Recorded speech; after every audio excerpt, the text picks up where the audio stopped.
Does your vehicle sound like this?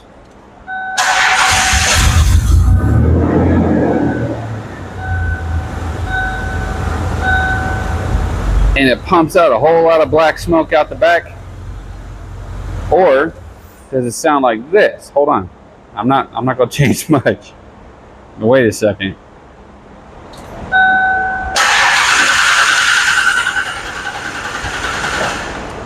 Or that. You run into these situations. If you're running into this video is for you.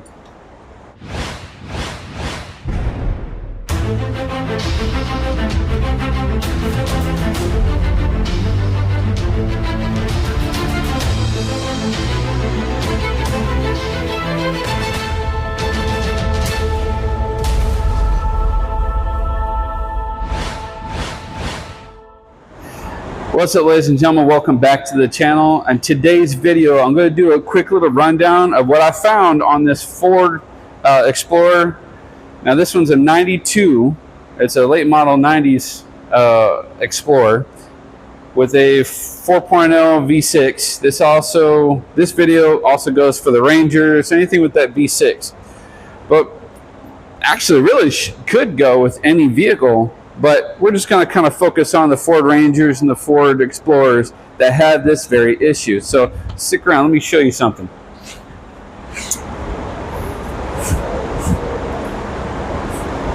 So if your vehicle only starts with starter fluid, and once you get it started, it continues to run, you don't have any other issues, you can turn it off and then try to start it again. It may start sometimes. You've double checked your fuel pump. You know the fuel pump's good. You know that the fuel filter's good. Hell, you've even put a fuel pressure gauge to the fuel rail up under here, and it gives you anywhere between 30 and 40 psi, and it still requires starter fluid to start. Then that means you have at least one or two other problems going on with this engine. So let's take a little look. All right, so we're gonna pop the hood. Open this up.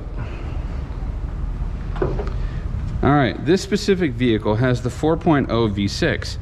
Now, I have gone through everything in here to get it prepared for the deer lease. We're going to take this thing back out to Bracketville, out in the desert. This vehicle is never going to see the highway again. So, I mean, I took off the stickers on the exhaust system. I gutted out the cats on this thing. That way it has free flow of everything. All right, so like I said, there's, at this point, if you know that your fuel pressure is good, which, hang on, let's dial back the light because I know you guys get blinded sometimes. See this little nub right here, this little thing? This, I'm gonna open it up. This is the access to the fuel rail. This is how you check your fuel pressure, right here, this little valve, okay? If you turn the key to the on position and you hear the relays, which are gonna be not underneath the fuse, this is your fuse block, or your power distribution box. Underneath that are your relays, yes, all of them. So to take this off, you just slide it straight up, and then the relay itself, you slide those all the way up as well. Our relay, we also have it kind of hanging back here, but it's whatever, we're not really worried about it. But you'll want to turn the key to the on position, and that will prime the pump, which would put pressure to the system. Now, one of your things that you're going to want to check besides your fuel pressure is you want to make sure that your fuel pressure regulator is working correctly. Where is that, you're asking? Well, very, very simple. It is right next to it. This little chrome thing right here is little pretty little shiny item. This is your fuel pressure regulator. If this is not working, you're not going to have combustion. Your engine's not going to start. And your fuel pressure regulator operates off of vacuum. Okay, let me put this cap back on, because I am done with that for right now. All right, so your fuel pressure regulator runs off of a vacuum, and the vacuum line for that is directly underneath it. Okay, it's this right here. That vacuum line goes all the way to the back to this distribution center back here. It's a vacuum tap. All right, we're going to get to that in a second. So if your fuel pressure regulator is not working, your engine's not going to start. There's another thing that you should check is the vacuum. You got to make sure you don't have any vacuum leaks, guys. And for this vehicle, this one did have a vacuum leak, a very big one, in fact.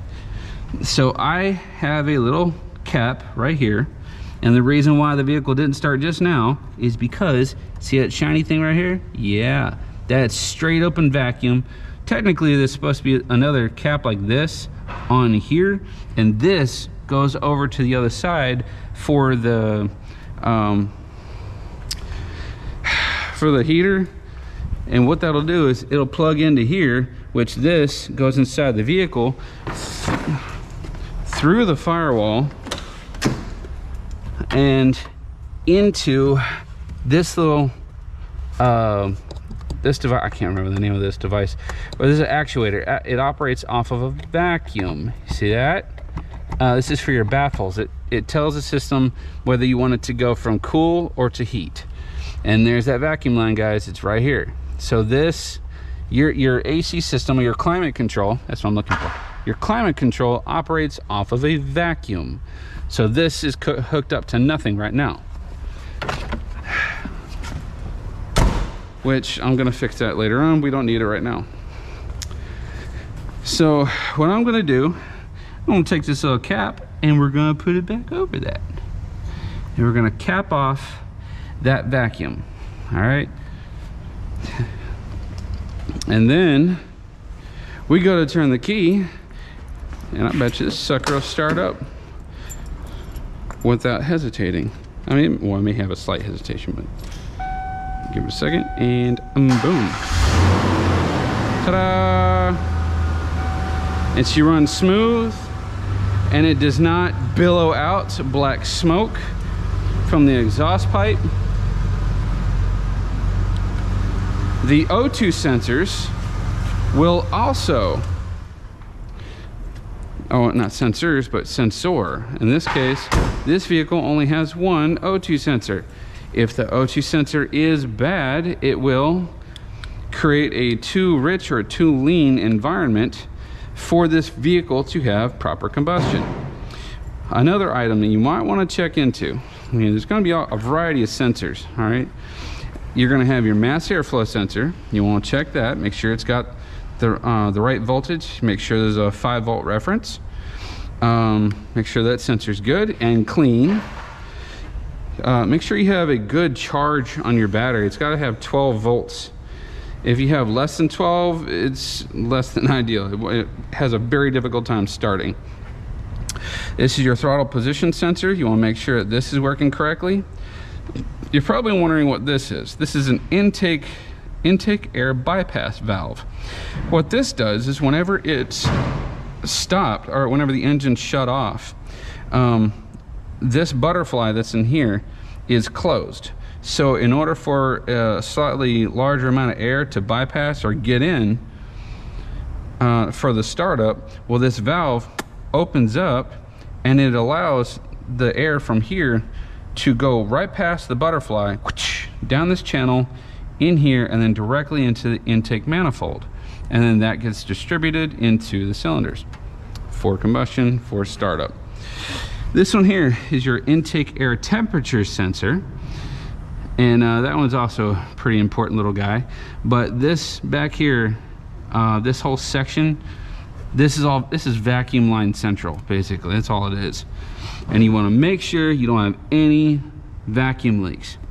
Now, one thing I definitely want to let you guys know is if you are having any problems with your engine from the start, and your vehicle is throwing a check engine light, there's two ways that you can check for your engine codes.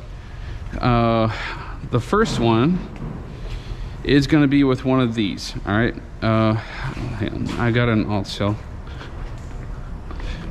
what you'll do is you'll get your scanner. I'm not going to do it today, but you get your scanner and you plug your scanner into this, right? And the other end of this truck is OBD1. It's not OBD2. OBD2 is I think post 2000 or post 2000s. This is a 90s model vehicle, so the OBD port is not going to be underneath the dash like you're used to. It's actually in the engine bay, guys. So you're going to go over to the passenger side, and on this one it is back here, down here, and it's going to say, hang on, it's going to say EEC test. Okay, EEC test. So what you're going to do, I'm going to throw this your direction. Let me get this cap off real quick and I'll explain it. Or yeah, let me see if I can do this without any issues. I don't want to break it. I don't want to break it. Come here. And mind you, everything I'm telling you, this is how I found out what was wrong with this vehicle. So I'm gonna try to speed this along for y'all. All right, give me a second. I'll be right back. Good Lord. That was a pain in the butt to get off. All right, so these are the two connections that you're going to be looking at. All right, and there's a way to use this without actually using your scanner. If you don't have a scanner, this is what you need to do. All right, so you get that cap off of there, so you expose these, right? And what you're going to do is you're going to get a piece of wire, if I can find one. I usually have spare wire laying around because I'm always testing stuff. Like I was saying, you get a piece of wire and you're going to bridge two of the terminals. I don't know if you can see, but one of them, you go into this, there's a loose one, a white wire. You're going to stick one end into there, right?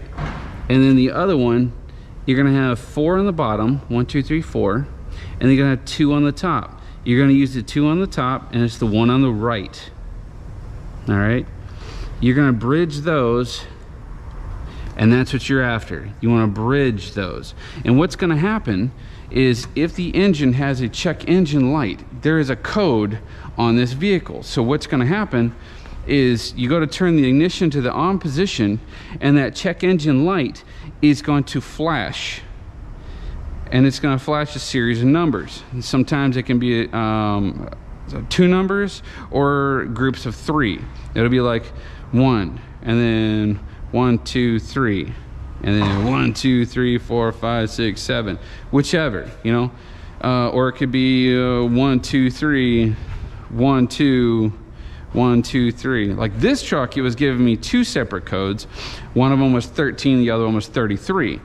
So what I did was, that one was mass airflow sensor, and the other one was for the O2 sensor. One was telling me that it was not able to sustain idle, so it automatically killed the engine. Now I do know that the O2 sensor on this truck is good, and it was giving me that other issue. So when I had those 2 flashing lights, I said, you know what, hold on a second, let me go ahead and put a smoke test to this truck. So that's exactly what I did, is I used my smoke detector, smoke leak detector. You want to get one of these. These are bread and butter. This is about 50 bucks, okay? And you're probably wondering, how much does it smoke? Let me show you. It's not actually that bad. It's really not bad at all. Let's set you right here. Stay. And you're probably wondering, where do you connect it? Very, very simple, guys. It's very simple. All right, here's your negative, here's our positive, and then we turn it on, and then there's an air mode and there's a smoke mode. When you turn on the air, it's just pushing air through this hose. I've already got some fluid in here, so and I'll show you guys the fluid later on. But you hit smoke and give it 1 second, and then it starts to just come out. Well, I got the fan on. Hold on. On, off. There we go. And she starts smoking pretty good.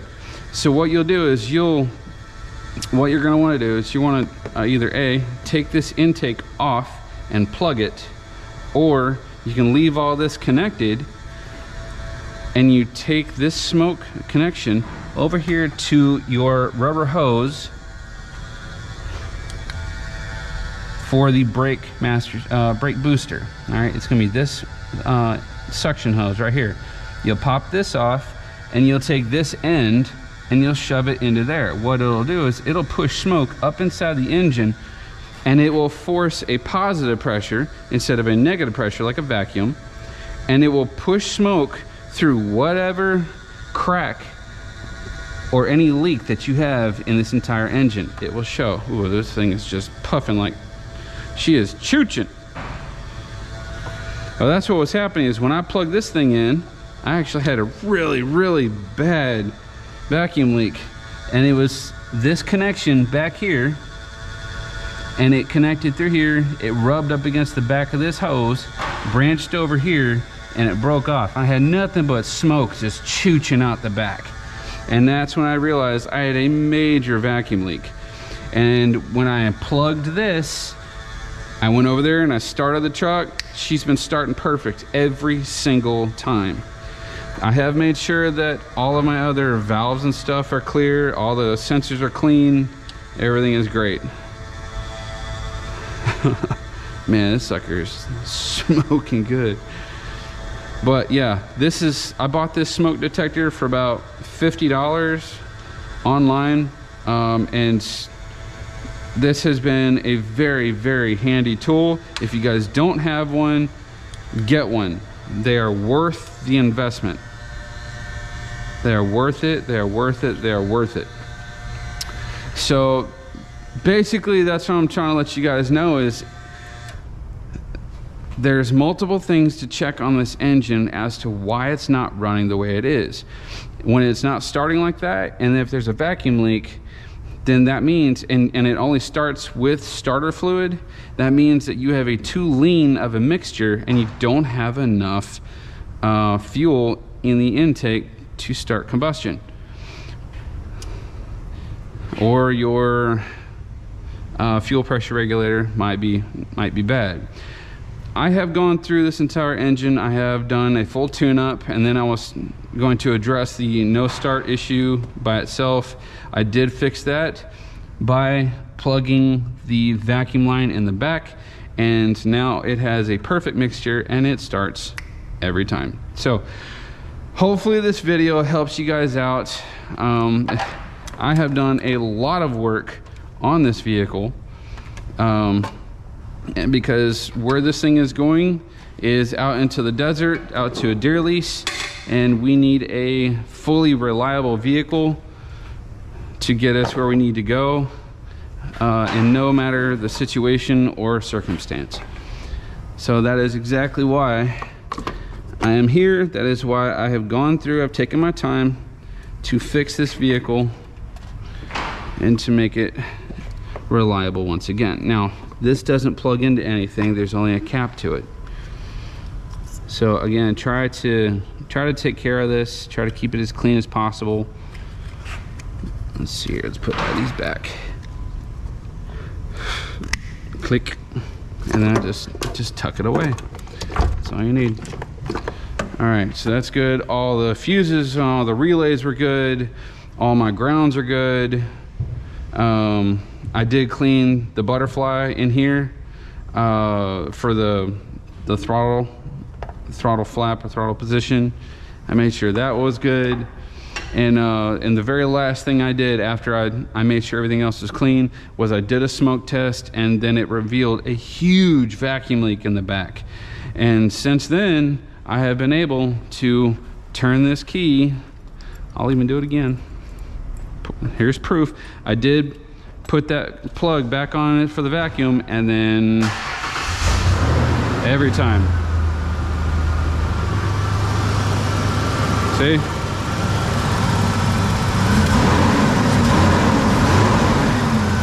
Beautiful. Beautiful, beautiful, beautiful. So we are good to go.